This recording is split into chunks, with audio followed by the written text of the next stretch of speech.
Myself, Dr. Nirmal Singh, Associate Professor, Department of History, government national college Sirsa. आज के हमारे lecture का topic है Akbar, Rajput and religious policy, part 2।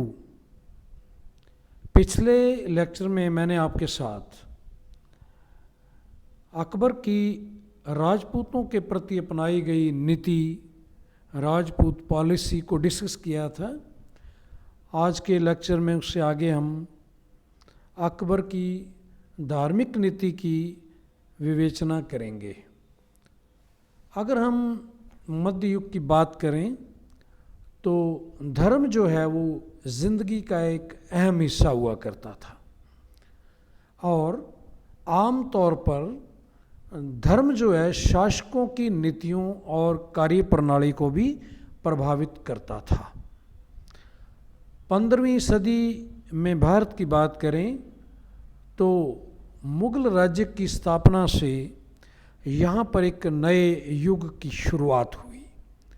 उस समय भारतीय राजनीतिक व्यवस्था में मुसलमानों का उदय एक प्रभावशाली तत्व के रूप में हुआ था और ये प्रक्रिया वर्षों तक जारी रही। जिस पृष्ठभूमि में मुगल सत्ता की स्थापना हुई उस समय बौद्धिक और सांस्कृतिक क्षेत्रों में दोनों समुदायों हिंदूस और मुस्लिम्स को एक दूसरे के नज़दीक लाने की हलचलें चल रही थी। भक्ति मूवमेंट और सूफी संतों ने इस दिशा में अपना महत्वपूर्ण योगदान दिया था। दूसरी तरफ शासकों द्वारा भी धर्म को राजनीतिक हितों की पूर्ति का हथियार बनाया जा रहा था।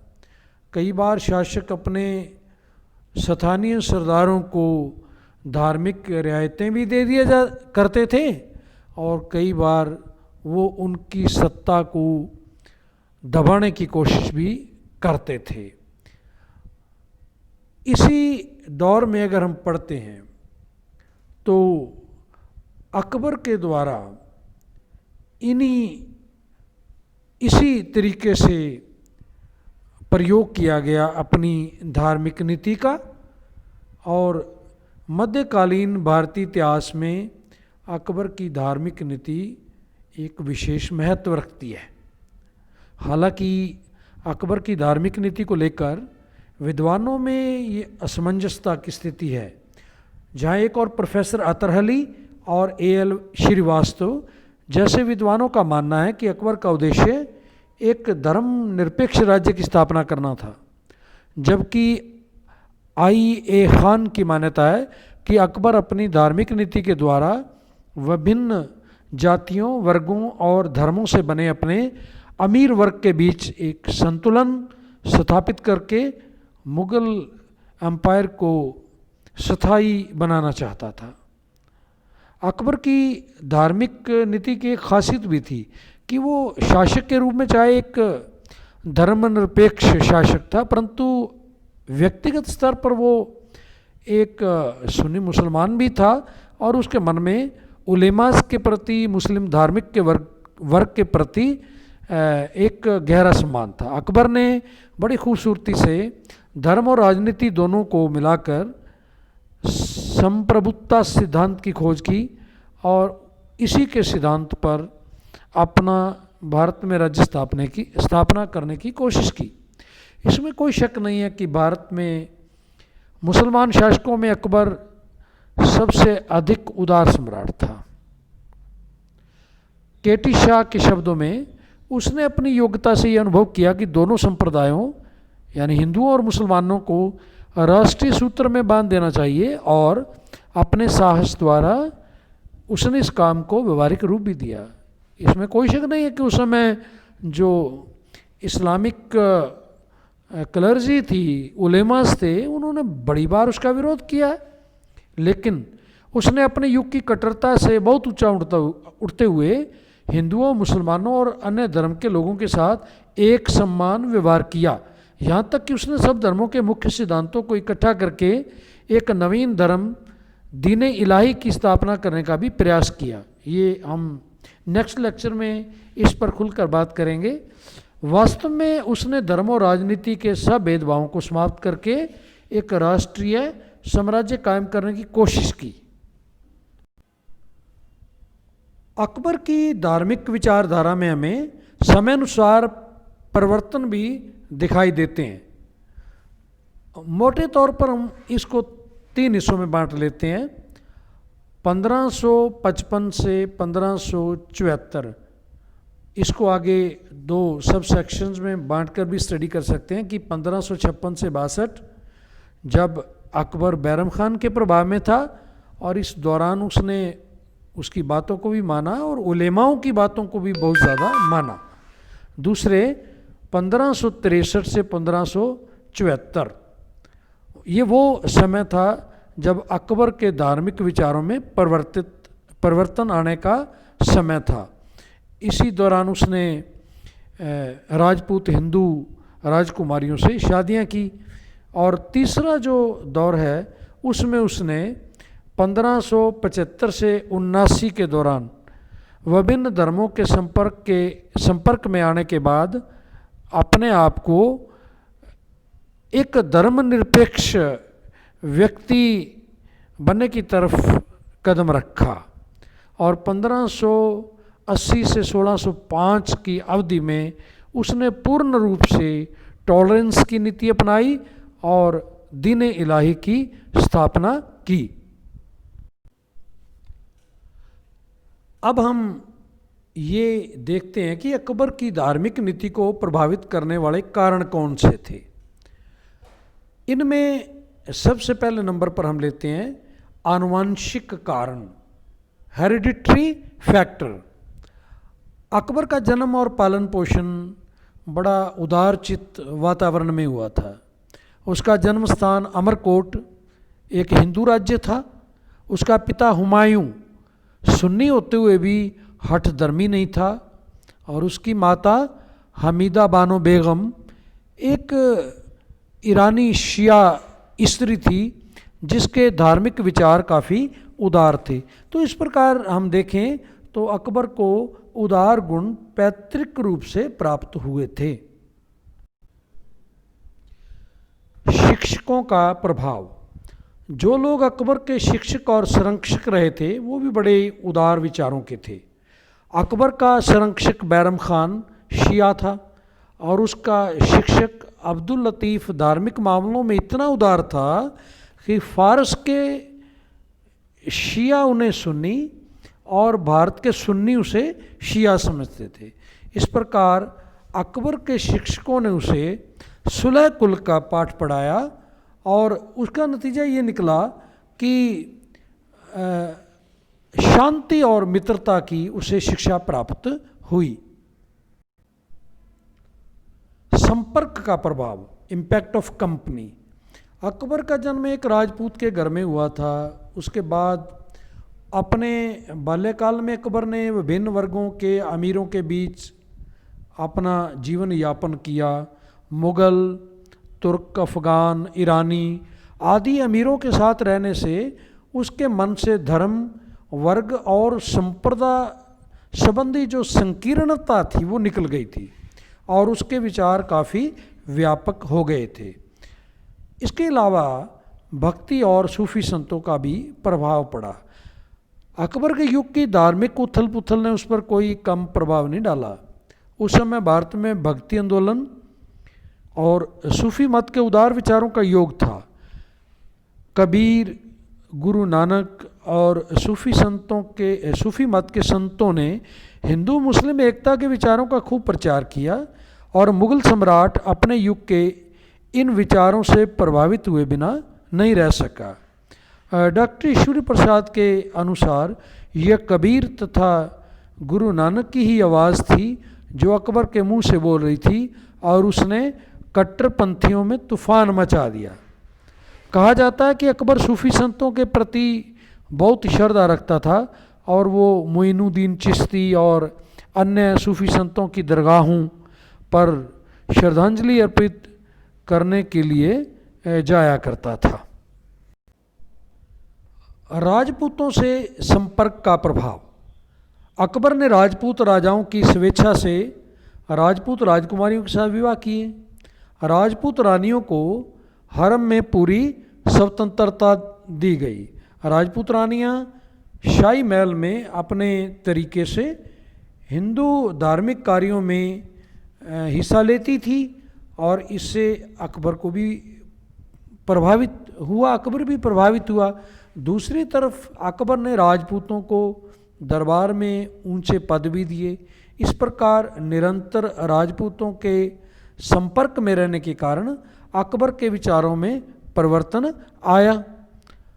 धीरे धीरे उसने शाही महल के बाहर भी साम्राज्य में हिंदुओं को धार्मिक स्वतंत्रता प्रदान की। मौलवियों की संकीर्ण विचारधारा।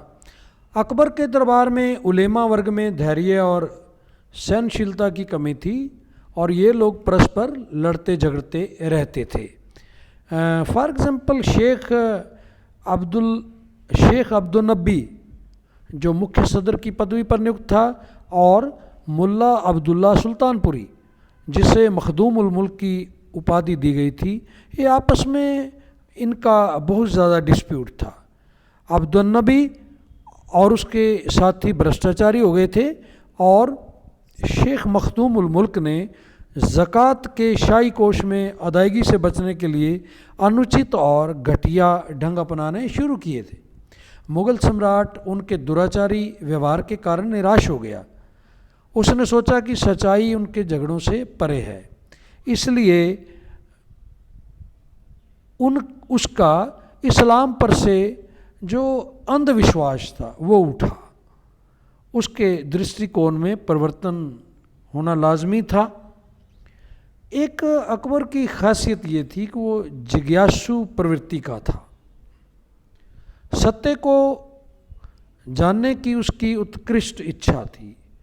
उसमें धार्मिक चेतना थी। वो लिखता है कि 20 वर्ष की आयु में ही मैं आंतरिक कटुता का अनुभव करने लगा और अपनी अंतिम यात्रा के लिए भी किसी आध्यात्मिक समाधान के अभाव में मेरा मन अत्यंत खिन्न हो गया था। इस प्रकार अगर हम देखें तो उसकी आंतरिक चेतना के बल पर वो धर्म में निहित सत्य का ज्ञान प्राप्त करना चाहता था। और जो लास्ट में हम ले सकते हैं कि कुछ पॉलिटिकल फैक्टर्स भी थे जिन्होंने उसको इस तरफ प्रेरित किया। एक योग्य राजनीतिज्ञ की भांति अकबर ने समझ लिया था कि हिंदुओं के सहयोग के बिना वो भारत में एक स्थिर साम्राज्य स्थापित नहीं कर सकता।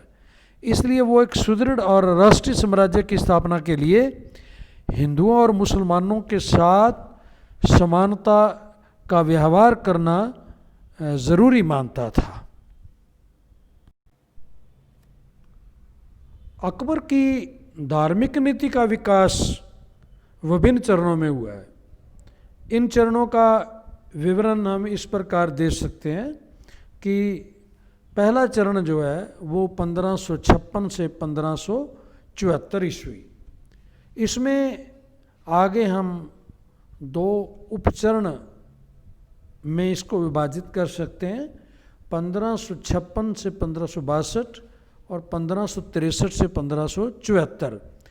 जब अकबर 1556 में राजगद्दी पर बैठा तो उस समय शासन की वास्तविक बागडोर जो है उसके संरक्षक और शिक्षक बैरम खान के हाथों में थी। इस समय अकबर ने एक सुन्नी मुसलमान की तरह ज़िंदगी व्यतीत की। वो उलेमा वर्ग का सम्मान करता था तथा एक सच्चे मुसलमान की तरह पांचों समय नमाज पढ़ता था। 1560 में बैरम खान के पतन के बाद वो राज्य का वास्तविक शासक बना। 1572 में उसने राजपूत राजकुमारी जोधाबाई से शादी की। इसके बाद उसके पश्चात उसके मन में धर्म के मामले में काफ़ी परिवर्तन आया। 1562 में उसकी नीति में परिवर्तन आरंभ हुआ और आने वाले वर्षों में उसने हिंदुओं के प्रति उदार नीति अपनानी शुरू कर दी। इसके मुख्य उदाहरण इस प्रकार हैं। राजपूतों से वैवाहिक संबंध स्थापित करना। 1562 में अकबर ने आमेर जयपुर के राजपूत राजा बिहारी मल की पुत्री से विवाह किया और साथ ही उसके पुत्र भगवान दास और पोते मान सिंह को मुगल साम्राज्य की सेवा में स्थान दिया। इससे अकबर की उदारता की नीति का श्री गणेश हुआ। बाद में अकबर ने बीकानेर और जैसलमेर के राजपरिवारों की राजकुमारियों से भी विवाह किए। जो उसने सबसे बड़ा काम किया वो थी युद्ध बंदियों को दास बनाने की प्रथा का अंत। 1562 में ही अकबर ने पिछले एम्परर्स के द्वारा अपनाई गई नीति को बंद कर दिया, जिसके अनुसार युद्ध में कैदियों को दास बनाकर इस्लाम धर्म अपनाने के लिए विवश किया जाता था। उनसे बिना पैसे दिए, उनसे बिना वेजेस दिए काम करवाया जाता था। तीसरा जो उसने काम किया, 1563 में तीर्थ यात्रा कर की समाप्ति। जब अकबर मथुरा गया तो उसे पता चला कि हिंदुओं को अपने तीर्थ स्थानों की यात्रा करने के लिए भी टैक्स देना पड़ता है। उसने इस कर को नाजायज़ समझते हुए उसी समय इसे समाप्त करने का आदेश दिया। अब हिंदू बिना टैक्स दिए अपने तीर्थ स्थानों की यात्रा कर सकते थे। जजिया की समाप्ति। 1564 में अकबर ने हिंदुओं पर जजिया कर भी हटा दिया। यह उसका सबसे इम्पोर्टेंट काम था। इससे पहले सभी मुसलमान शासक बड़ी सख्ती से हिंदुओं से ये कर वसूल किया करते थे तथा कर एकत्रित करने वाले मुसलमान कर्मचारी हिंदुओं का बहुत अपमान भी करते थे। अकबर ने इस अपमानजनक को टैक्स को बंद करके हिंदुओं और मुसलमानों को एक समान सिविल राइट्स दिए। बलपूर्वक धर्म परिवर्तन की मनाही। अकबर ने एक फरमान जारी किया जिसके अनुसार किसी व्यक्ति को बलपूर्वक किसी धर्म में नहीं लाया जा सकता। उसने उन हिंदुओं को जिन्हें पहले ज़बरदस्ती मुसलमान बनाया गया था, फिर से अपना धर्म अपनाने की आज्ञा दे दी। यानी जो ज़बरदस्ती कन्वर्टेड किए गए लोग थे वो दोबारा से अपना धर्म फिर बदल सकते थे।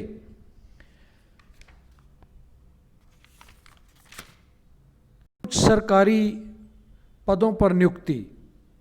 अकबर ने सरकारी नौकरियां बिना जाति अथवा धर्म के भेदभाव के देनी आरंभ की।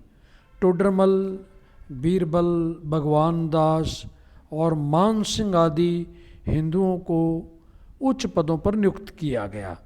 ये बात ध्यान देने योग्य है कि यद्यपि इस दौरान अकबर ने हिंदुओं को संतुष्ट करने और उन्हें अपने पक्ष में करने का प्रयास किया, फिर भी उसने इस राज्य के इस्लाम प्रधान स्वरूप में किसी प्रकार का कोई ख़ास परिवर्तन इस समय तक नहीं किया था।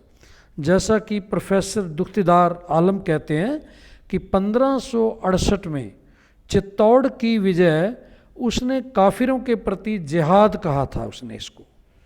इस प्रकार अब भी अकबर रूढ़िवादी उलेमाओं के प्रभाव में था और दरबार में उलेमाओं का बोलबाला भी था। अकबर की धार्मिक नीति का जो बड़ा महत्वपूर्ण दूसरा चरण है, सेकंड स्टेज है, वो है रिलीजियस डिस्कशंस इन इबादत खाना 1575 टू 79 AD। अकबर के धार्मिक सिद्धांतों के विकास का दूसरा चरण 1575 में शुरू होता है, जब उसने फतेहपुरी सीकरी में इबादत खाना यानी भगवान की प्रार्थना करने का स्थान का निर्माण करवाया। इसका मुख्य उद्देश्य था धार्मिक विषयों पर वाद विवाद करना। बदायूनी का मानना है कि बादशाह को कई वर्षों तक युद्धों में उल्लेखनीय और अपार सफलता प्राप्त होती रही, जिससे अकबर को लगा कि उसे विशेष रूप से ही देवी अनुकंपा प्राप्त है, यानी डिवाइन ब्लेसिंग्स। इसलिए बादशाह अपना समय पैगंबर के वचनों में व्यतीत करने लगा।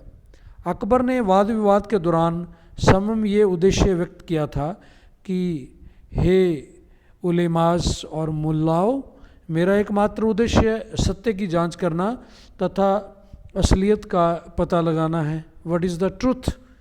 शुरू में ये वाद विवाद केवल सुन्नी मत तक ही सीमित था और उसके अनुयायी ही इसमें आ सकते थे, परंतु बाद में शिया मत के मुल्लाओं को भी इसमें शामिल होने का मौका दिया गया। इबादत खाने की शुरुआती चर्चाओं में अकबर ने पाया कि इन विद्वानों में इस्लाम के सिद्धांतों के बारे में गंभीर मतभेद है। शेख मखदूम मुल्क और शेख अब्दुल नबी जैसे विद्वान अकबर को संतुष्ट ना कर सके। शेख मुबारक, अबुल फजल और फैजी जैसे विद्वानों ने इस्लाम का उदार दृष्टिकोण प्रस्तुत किया, लेकिन ये विद्वान आपस में लड़ते झगड़ते थे, यहाँ तक कि ये गाली गलौज पर भी उतर आते थे। इसको देखकर अकबर को बहुत दुख हुआ और उसने इस्लाम धर्म के बाहर भी सत्य को जानने का प्रयास किया। नतीजन 1578 में इबादत खाने के दरवाज़े हिंदुओं, जैनियों, ईसाइयों, पारसियों आदि गैर मुसलमान धर्मों के स्कॉलर्स, विद्वानों और अनुयायियों के लिए भी खोल दिए गए, उनको आमंत्रित किया गया।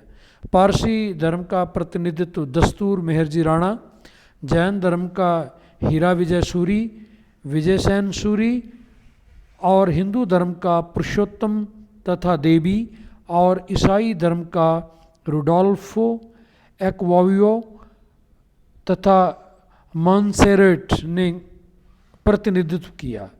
इन सभी धर्मों के नेताओं में बहुत समय तक खूब वाद विवाद होता रहा और समम अकबर भी इसमें भाग लेता था। अंत में वो इस नतीजे पर पहुंचा कि सभी धर्मों के जो मौलिक सिद्धांत है, फंडामेंटल प्रिंसिपल्स हैं, वो एक जैसी हैं, केवल उनमें बारी भेद पाया जा सकता है। तो इस प्रकार उसका परिणाम ये निकला कि अकबर के सुलह कुल अर्थात सभी धर्मों के बीच शांति के विचार को बढ़ावा मिला। हालांकि इबादत खाना को 1582 में बंद कर दिया गया। अकबर की धार्मिक नीति में लास्ट में ये 2 पॉइंट्स को डिस्कस करना बहुत ज़रूरी है। एक है मजहर की घोषणा। इबादत खाने में होने वाले वाद विवाद से अकबर का उलेमा वर्ग से भ्रम दूर हो गया और उसने पाया कि उलेमा वर्ग में विभिन्न मतांतरों को देखते हुए इस्लाम की व्याख्या करने का अंतिम अधिकार अपने हाथ में लेना चाहिए। अतः अकबर ने 22 जून 1579 के दिन फतेहपुर सीकरी की प्रमुख मस्जिद की बेदी पर चढ़कर उसने कवि फैजी द्वारा रचित कविता में खुतबा पढ़ा। खुतबा का मतलब होता है शुक्रवार की दोपहर की जो सामूहिक नमाज होती है मुसलमानों में, उसमें ये खुतबा पढ़ा जाता है। इसमें खुदा की बंदगी या खुदा की वंदना होती है, प्रेयर होती है और मोहम्मद साहब के नाम के साथ साथ जो समकालीन बादशाह होता है उसका भी नाम लिया जाता है। इसी दौरान उसने इस तथ्य पर भी बल दिया कि उसने अपनी सत्ता ईश्वर से प्राप्त की है। इस प्रकार वो स्वयं खुतबा पढ़कर इमाम आदिल यानी प्रमुख इमाम बन गया है।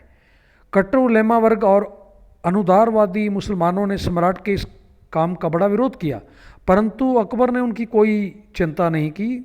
2 सितंबर 1579 में फैजी और अबुल फजल के पिता शेख मुबारक ने अकबर के कहने से मजहर सर्वज्ञता घोषणा पत्र यानी अभ्रांति आज्ञा पत्र, इसको इंग्लिश में बोलते हैं इनफैलिबिलिटी डिक्री, वो पेश किया। इस पत्र द्वारा अकबर को शरा अर्थात मुस्लिम विधि विधानों की व्याख्या करने और वाद विवादों को हल करने का अधिकार प्राप्त हो गया। प्रोफेसर एल श्रीवास्तव के अनुसार इस मजहर से उलेमा अपने इस्लामिक कानूनों के प्रधान व्याख्या करने वाले होने के अधिकार से वंचित हो गए और ये अधिकार अब सम्राट को प्राप्त हो गया। इस घोषणा पत्र पर तत्कालीन मुस्लिम जगत के अनेक प्रसिद्ध विद्वानों के भी दस्तखत थे, जिनमें शेख अब्दुल नबी, काली जलालुद्दीन मुल्तानी, मखदूम उल मुल्क, अब्दुल्ला सुल्तानपुरी, गजनी खां बदख्शां, ये सभी इसके हिमायती थे। बदायूनी का मानना है कि प्रमुख उलेमा को इस पर हस्ताक्षर करने के लिए बाध्य किया गया। इसमें केवल शेख मुबारक ने अपनी इच्छा से दस्तखत किए थे। यानी हो कुछ भी हो, ये बात ज़रूरी है कि अकबर की धार्मिक नीति और उसके धार्मिक विचारों के विकास में ये पत्र बहुत महत्वपूर्ण सिद्ध हुआ। पहले तो इसलिए कि इसके परिणाम स्वरूप साम्राज्य में उलेमाओं का अनुचित प्रभाव समाप्त हो गया। 1579 में ही अकबर ने अब्दुल नबी तथा शेख मखदूम उल मुल्क को हज की यात्रा का नेतृत्व सौंपकर मक्का भेज दिया और कुछ समय के बाद उसने उनसे छुटकारा पा लिया। उनके पश्चात उलेमा की स्थिति बड़ी नाजुक हो गई। तो इस प्रकार अगर हम देखें तो अकबर ने बड़ी बुद्धिमानी का इस्तेमाल करते हुए, इस बात को समझते हुए कि हिंदुस्तान में अगर राज करना है तो यहाँ के प्रमुख संप्रदायों के बीच में निकटता होना लाजमी है, और जब तक वो दूसरे धर्म के लोगों के साथ बराबरी का व्यवहार नहीं करता, तब तक हिंदुस्तान में एक स्थायी राजनीतिक सत्ता को स्थापित करने में वो कामयाब नहीं होगा। थैंक्स।